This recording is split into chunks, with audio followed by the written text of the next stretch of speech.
শেষ ১৬তে France Kylian এমবাপ্পের রেকর্ডের দিন সুইডেনকে ৩-০ গোলে হারিয়েছে লে ব্লু। রাউন্ড অফ 16-এ তাদের প্রতিপক্ষ প্যারাগুয়ে। বিশ্বকাপের মেসির চেয়ে একটি কম ১৮ গোল এমবাপ্পের। আর আসরে আর্জেন্টাইন তারকার সমান ৬টি। নকআউট পর্বের সবাইকে ছাড়িয়ে ১০ গোলের রেকর্ড এখন শুধু এমবাপ্পের দখলে। সর্বাধিক ৫ অ্যাসিস্ট মাইক ওলিসের। এই ফ্রান্সকে থামাবে কে? আর যেই হোক, সুইডেন হয়তো নয়, সেটা অনুমেয় ছিল। গেল ৩ ফিফা বিশ্বকাপে সবচেয়ে সফল এবং ধারাবাহিক দল দিদিয়ের দেশমের লে ব্লুস।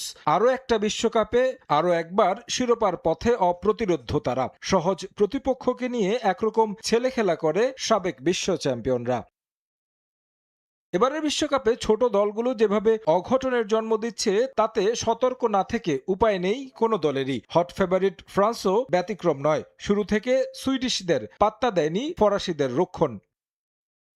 সুইডিশরা যে রক্ষণাত্মক ফুটবল খেলবে সেটা ধারণাই ছিল। ফরমেশনেও জমাট ছিল তাদের রক্ষণ। তবে এমবাপ্পে, দেমবেলে, বারকোলা, উলিসেরা যে দলে আছে তাদের রুখে কারা। যদিও প্রথম গোলের দেখা পেতে অপেক্ষা করতে হয়েছে ৪৫ মিনিট। প্রথমার্ধের শেষ মুহূর্তে স্কোর করেন কিলিয়ান এমবাপ্পে। ১-০তে এগিয়ে বিরতিতে যায় দেশম বাহিনী।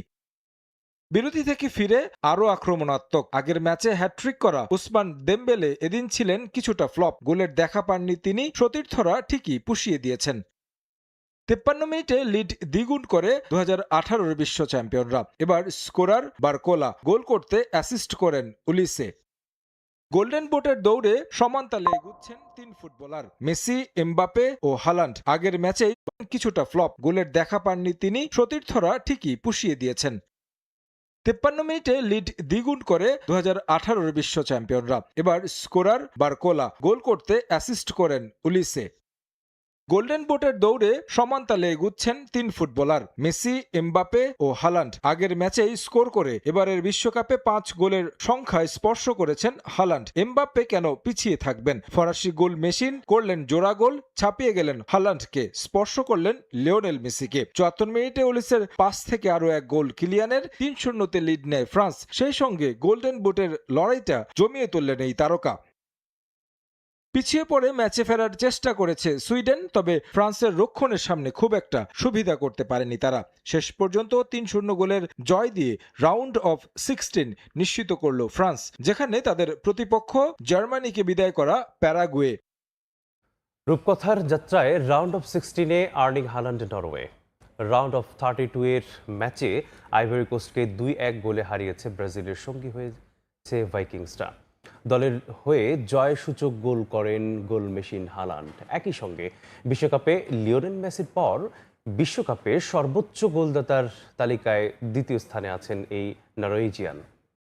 বিশ্বকাপে নরওয়ের যাত্রাটা রূপকথা বললে ভুল হবে না। দীর্ঘ ২৮ বছর অপেক্ষা করতে হয়েছে মেগা ইভেন্টে আবারও জায়গা পেতে। দেশটিতে আছে এক গোল মেশিন আর্লিং হালান্ড, যার বদৌলতে বিশ্বমঞ্চে এসে একরকম অপ্রতিরোধ্য ভাইকিংসরা। যে যাত্রায় তারা বিদায় করেছে আইভরি কোস্টকে, নিজেদের বিশ্বকাপ ইতিহাসে তৃতীয়বারের মতো জায়গা করে নিয়েছে রাউন্ড অফ 16-এ। ডালাসের রাতটা অবশ্য একেবারে সহজ ছিল না নরওয়েজিয়ানদের জন্য। আফ্রিকার প্রতিনিধি আইভরি কোস্ট চ্যালেঞ্জ নিয়েছে প্রতিপক্ষের, যদিও শুরু থেকে সতর্ক ছিল দুই দলই। তবে ৩৯ মিনিটে আর্লিংটনের নিস্তব্ধতা ভাঙেন তরুণ তারকা অ্যান্তোনিও নুসা। দারুণ ফিনিশিংয়ে স্কোর করেন এই ফুটবলার। প্রথমার্ধে ১-০ গোলে লিড নিয়ে বিরতিতে যায় ভাইকিংস। আইভরি কোস্টের যাত্রাটাও ছিল দারুণ। বিশ্বকাপের আগে ফ্রান্সকে হারিয়েছিল প্রীতি ম্যাচে। এরপর ইকুয়েডরের বিপক্ষে জয় দিয়ে রাউন্ড অফ 32-তে নকআউট পর্বে তারাও বার্তা দিয়েছিল ভিন্ন কিছুর। আক্রমণে ধার বাড়ায় আফ্রিকার প্রতিনিধিরা। ৭৪ মিনিটে স্কোরশিটে নাম লেখান আমাদ দিয়ালো। সমতায় ফেরে আইভরি কোস্ট। এরপর সুযোগ তৈরি করেছিল দুই দলই। বল দখল কিংবা ম্যাচ কন্ট্রোলে লড়াইটা ছিল সমান। তবে বড় ম্যাচে পার্থক্য যে গড়ে দেন বড় ফুটবলাররাই, সেটাই করে দেখালেন আর্লিং হালান্ড। ম্যাচটা যখন যাচ্ছিল অতিরিক্ত সময়ের দিকে, তখন দৃশ্যপটে ম্যানচেস্টার সিটি তারকা ওডেগার্ডের আক্রমণ থেকে তৈরি হওয়ার সুযোগ থেকে আলতো টোকায় গোল করেন হালান্ড। উৎসবে ফেটে পড়ে গোটা স্টেডিয়াম। ২-১-এ লিড নেয় নরওয়েজিয়ানরা। বিশ্বকাপে এখন পর্যন্ত ৫ গোল করেছেন তিনি, ৬ গোল করেছেন লিওনেল মেসি। তবে আত্মবিশ্বাস হারায়নি আইভরি কোস্ট, লড়াই করে গেছে শেষ পর্যন্ত। যোগ করার সময়ে দারুণ কয়েকটি আক্রমণ করলেও নরওয়ে গোলরক্ষকের নৈপুণ্যতায় সমতায় ফেরা হয়নি তাদের। 2-1 গোলের জয়ে রাউন্ড অফ 16-এ পা রাখল নরওয়ে, যেখানে তাদের প্রতিপক্ষ 5 বারের বিশ্ব চ্যাম্পিয়ন ব্রাজিল। রাউন্ড অফ 16-এ উঠে গর্জিয়ে উঠলেন ব্রাজিলিয়ান পোস্টার বয় নেইমার জুনিয়র। জাপানের বিপক্ষে শ্বাসরুদ্ধকর ম্যাচ জয়ের পরই সামাজিক মাধ্যমে ঝড় তোলেন তিনি। রীতিমতো খোঁচা মারেন ভবিষ্যৎবাণী করা এক জার্মান ফুটবল জ্যোতিষীকে। সামাজিক যোগাযোগ মাধ্যমে সেই জ্যোতিষীর এক হাত নিয়ে তাকে ধুয়ে দিয়েছেন নেইমার। কি বলছেন সেই জ্যোতিষীকে? ঘাড়ের ওপর তপ্ত নিঃশ্বাস ফেলা, টুটি চেপে ধরা, চোখে চোখ রেখে লড়াই করা কিংবা মাঝমাঠে ছড়ি ঘোরানো, কি করেনি এশিয়ার পাওয়ার হাউস জাপান? 5 বারের বিশ্ব চ্যাম্পিয়ন একটা দল যাদের বর্তমান ফর্ম দেখে মনে হচ্ছিল নুন আনতে পান্তা ফুরায় দশা। তাদের এই এমন চেপে ধরবে সামুরাই ব্লুরা, সেটাই তো স্বাভাবিক ছিল। কিন্তু সেই খাঁদের কিনারা থেকে ঘুরে দাঁড়িয়ে ব্রাজিল এখন কোয়ার্টার ফাইনালে, আর ম্যাচ জিততেই সমালোচকদের বুড়ো আঙুল দেখিয়ে রীতিমতো গলাবাজি শুরু করেছেন খোদ সেলেসাওদের পোস্টার বয় নেইমার জুনিয়র। আসলে কাগজে কলমের হিসাব আর মাঠের গর্জন সবসময় এক লাইনে চলে না।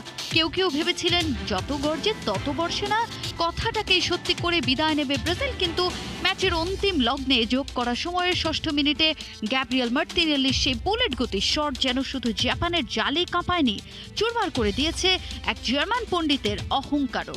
ফুটবল যে কোনো গাণিতিক সমীকরণ নয়, বরং মাঠের ভেতরের পিওর প্যাশন, তা আবারও প্রমাণ হলো গতকাল রাতের মহানাটকে। তিনি জোয়াচিম ক্লেমেন্তে, পেশায় অর্থনীতিবিদ, তবে নেশায় ফুটবল জ্যোতিষী। বিগত 3টি বিশ্বকাপের চ্যাম্পিয়ন মিলিয়ে যিনি বনে গিয়েছিলেন ফুটবলের নতুন অক্টোপাস পল নামে। তার গাণিতিক মডেলের প্রেডিকশন ছিল জাপানের কাছে হেরে কান্নায় ভাসবে ব্রাজিল আর চ্যাম্পিয়ন হবে নেদারল্যান্ডস। কিন্তু একদিনেই ক্লেমেন্তের সেই তথাকথিত নিখুঁত থিওরির 12টা বেজে গেছে। মরক্কোর কাছে হেরে ডাচদের বিদায় আর ব্রাজিলের মহাকাব্যিক কামব্যাক ক্লেমেন্তের থিওরিকে এক ঝটকায় ডাস্টবিনে পাঠিয়ে দিয়েছে। মাত্র 2.5 দিনে হারারে টেস্ট হেরে গেছে বাংলাদেশ। 25 বছর পর জিম্বাবুয়ের বিপক্ষে ইনিংস হারের তিক্ত স্বাদ পেল টাইগাররা। হারারেতে সিরিজের একমাত্র টেস্টে টাইগাররা হেরেছে ইনিংস ও 85 রানে। হারারেতে 270 রানে পিছিয়ে থেকে ব্যাট করতে নেমে দ্বিতীয় ইনিংসে মাত্র 185 রানে অল আউট হয়েছে নাজমুল শান্তর দল। 2 পেসার ব্লাসিং মুজারাবানি 4 উইকেট ও রিচার্ড এনগারভার 3 উইকেট শিকার করে মুখ থুবড়ে পড়ে টাইগাররা। সর্বোচ্চ 34 রান করেন মুশফিকুর রহিম। নাজমুল শান্ত আউট হন 30 রান করে। এই ইনিংসেও আলো ছড়াতে ব্যর্থ অভিষিক্ত 2 ক্রিকেটার তাওহিদ হৃদয় ও অমিত হাসান। সবশেষ 2001 সালে জিম্বাবুয়ের বিপক্ষে ইনিংস ব্যবধানে হারে বাংলাদেশ। বাজে পারফরমেন্সের জন্য প্রথম ইনিংসের ব্যাটিং ও বোলিংকে কাঠগড়ায় দাঁড় করেছেন টাইগার ক্যাপ্টেন। ফার্স্ট ইনিংসের ব্যাটিং এবং বোলিং এর কারণে আমরা এই ম্যাচটা এত খারাপ ক্রিকেট খেলেছি। বাট আমার মনে হয় যে আমাদের যে ব্যাটিং অ্যাবিলিটি ছিল, আমাদের আরো বেটার ব্যাটিং করা উচিত ছিল, যেটা আমরা করতে পারিনি। জিম্বাবুয়ে ওদের কন্ডিশন, স্বাভাবিকভাবে ওরা কন্ডিশন সম্পর্কে আমাদের থেকে বেশি জানে, সো ওরা ভালো অ্যাডজাস্ট করেছে, আমরা ভালো অ্যাডজাস্ট করতে পারিনি। সুইডেনকে 3-0 গোলে হারিয়ে শেষ 16তে ফ্রান্স, এমবাপ্পে করেছে 2 গোল।